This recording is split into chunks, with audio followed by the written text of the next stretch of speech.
continue with part 2 of the process of writing the news article. In news writing, certain types of leads can detract from the clarity and impact of a story. When writing a lead for a news article, avoiding common pitfalls is crucial for ensuring clarity, engagement, and effectiveness. Burying the lead. This occurs when the main point of the story is not presented up front, causing readers to work too hard to find out what the article is about. A lead should be clear and concise, presenting the most important information immediately. Readers should quickly grasp what the article is about without having to shift through irrelevant details.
Too much information.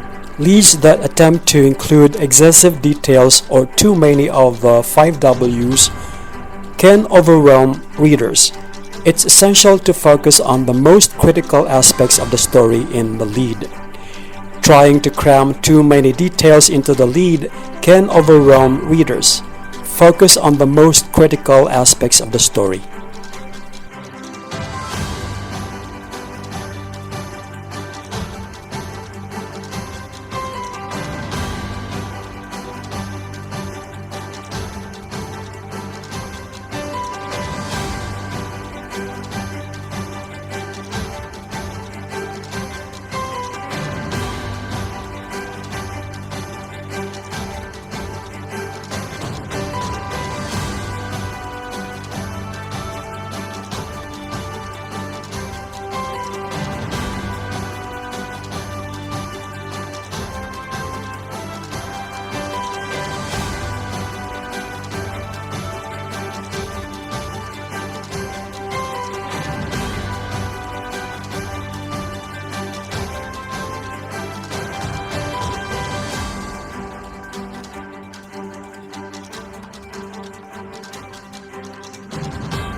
There is or there are constructs. Starting sentences with phrases like there is or there are is often considered lazy writing. These constructions can make leads sound dull and unengaging.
Cliches. Using overused phrases or expression can make a lead feel stale and uninspired. Phrases like right around the corner or the calm before the storm should be avoided as they fail to capture reader interest. Cliches can make your writing feel stale, unoriginal, and uninspired. Strive for originality in your writing.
Stating the obvious.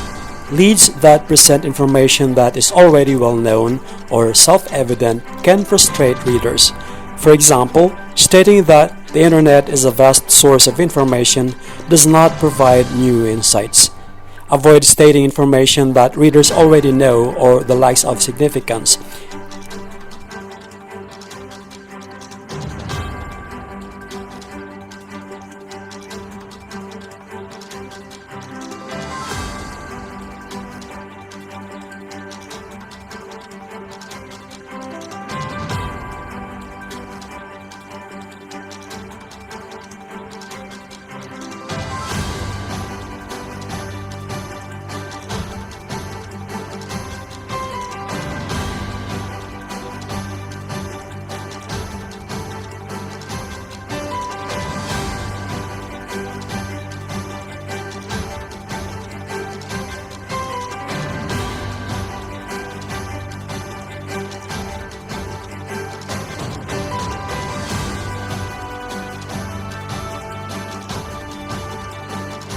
Question leads.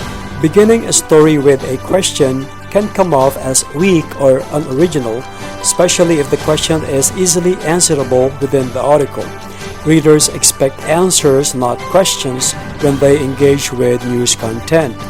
Beginning with a question can be ineffective if it's easily answerable in the article or if it feels cliché.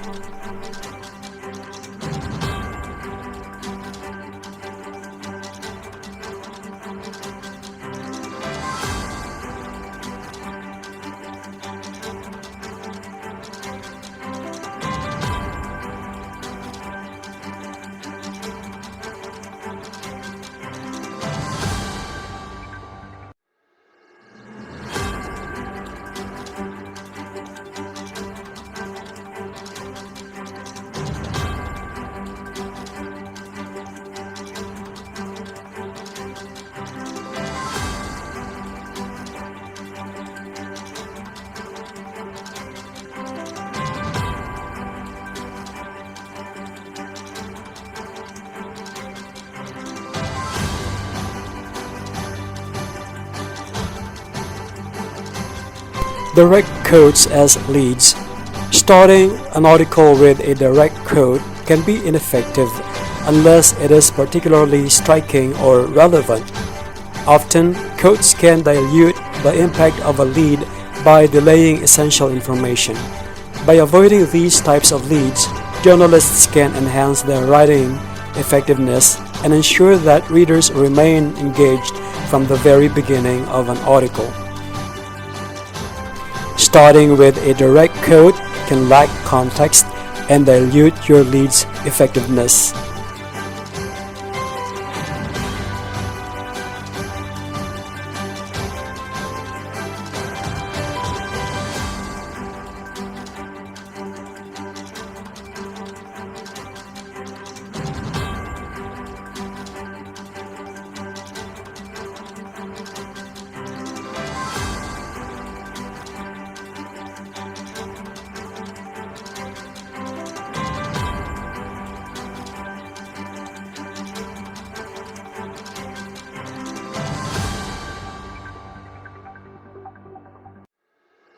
leading with background information.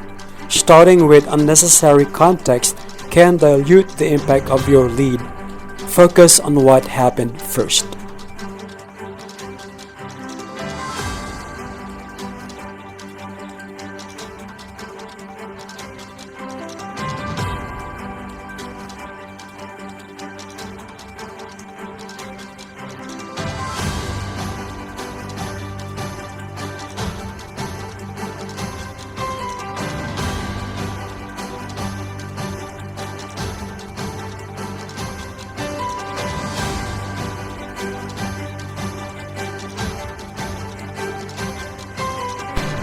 Overly dramatic language. While it's important to convey urgency, overstating the situation can undermine credibility.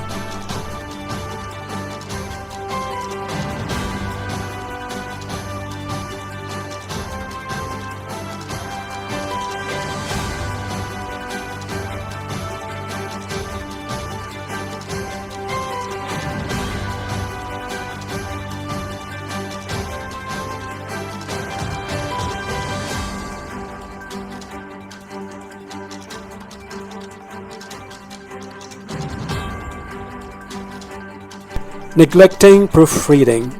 Errors in grammar or spelling can undermine your credibility as a writer and distract readers from your message.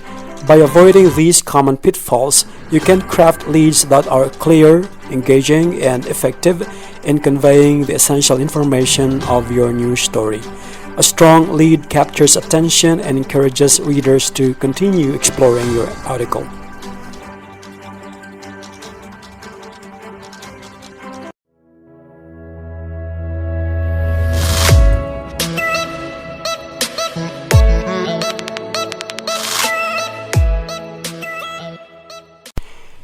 There are 5 ways of unburying the lead.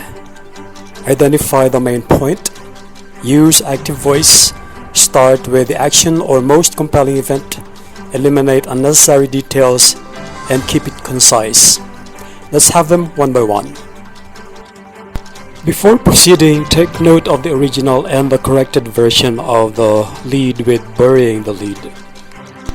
The original reads, "During the height of Superstorm Christine, torrential rains and fierce winds battered the province of Camarines Sur, causing widespread flooding, power outages, and significant damage to infrastructure, leaving the communities and rescue operations hampered due to impassable roads and limited resources."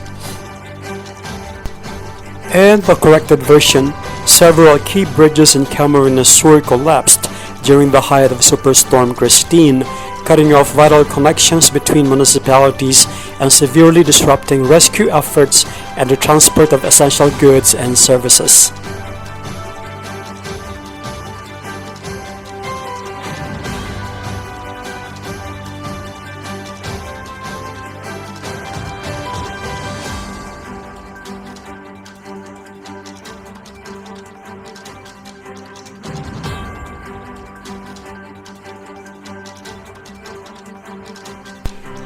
In the first version, the collapse of several key bridges during Superstorm Christine is the main point, as it has the most immediate impact, that is, cutting off connections, disrupting rescue efforts, and hampering the transport of essential goods. However, this crucial detail is mentioned only at the end of the paragraph.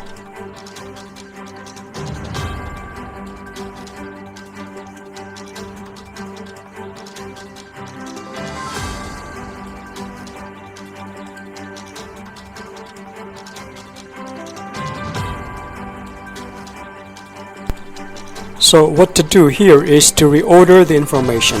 Place the main point at the very beginning of the paragraph to ensure it gets the attention it deserves.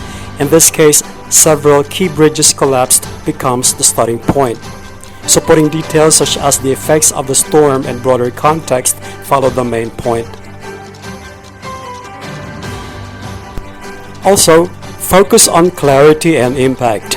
From "During the height of Superstorm Christine, torrential rains and fierce winds battered the province of Camarines Sur," this introductory focus dilutes the urgency of the bridge collapse. Instead, begin the sentence with several key bridges in Cameroon History collapsed during the height of Superstorm Christine. By leading with the collapse, the reader immediately understands the gravity of the event. Next, reevaluate the secondary details. Keep supporting details such as flooding, power outages, rescue difficulties concise and relevant, ensuring they enhance understanding of the main point rather than overshadow it. Lastly, refine for flow and readability. Use smooth transitions to tie the main point with secondary details, ensuring the story is cohesive and compelling. Another way is to use active voice. Active voice makes sentences more direct and engaging. It emphasizes the subject performing an action rather than being acted upon, which helps clarify who is doing what right from the start.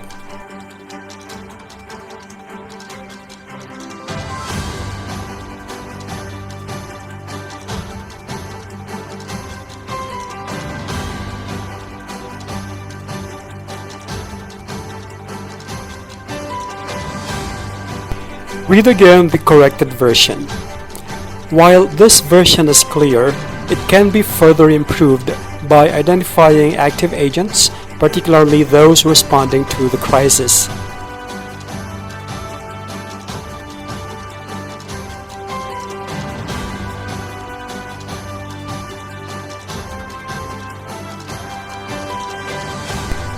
Next, rewrite in active voice to highlight who is acting and how they are addressing the problem.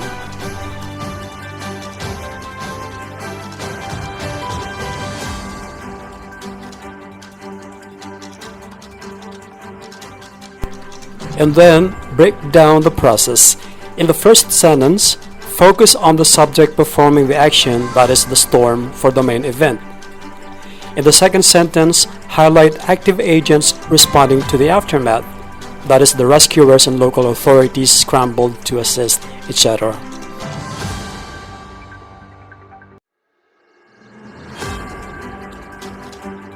The third way is to lead with action.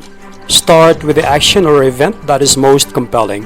This approach immediately draws readers into the story and sets a dynamic tone. In this case, the collapse of several key bridges due to Superstorm Christine is the most dramatic and newsworthy event, as it directly impacts connectivity, rescue efforts, and the delivery of essential services. Again, reorder to begin with the event or action.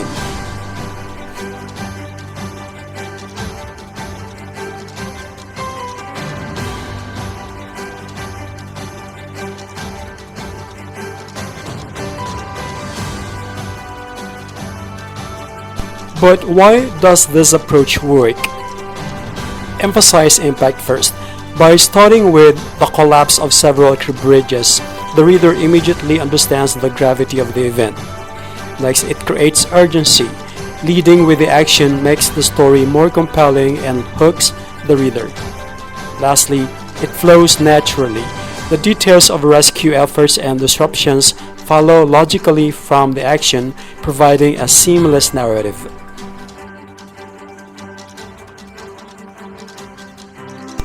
The fourth way is to eliminate unnecessary details. Avoid starting with background information or context that is not essential to understanding the main point. While context is important, it should come after you've established what happened.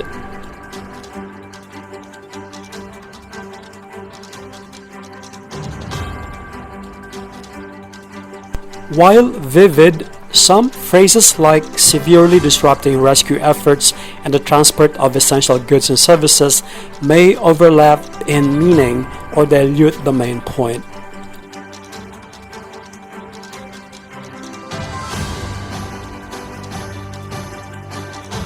But why does this revision work? First, it removes overlap. Cutting off vital connections and severely disrupting rescue efforts and transport essentially convey the same idea. So the simpler severing municipal connections and hampering rescue operations suffices. Another, it focuses on impact. The revised lead highlights only the most critical consequences, improving clarity and readability. And lastly, it maintains precision. By trimming the excess, the reader quickly grasps the significance of the event.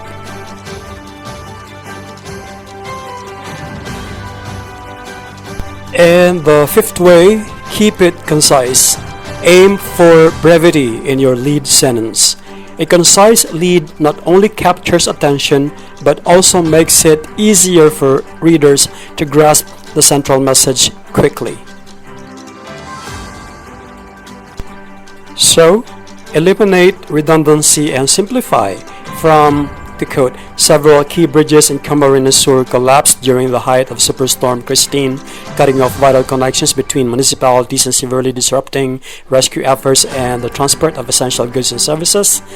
Cut it to, Superstorm Christine collapsed key bridges in Camarines Sur, cutting off municipal connections and disrupting rescue efforts and supply deliveries.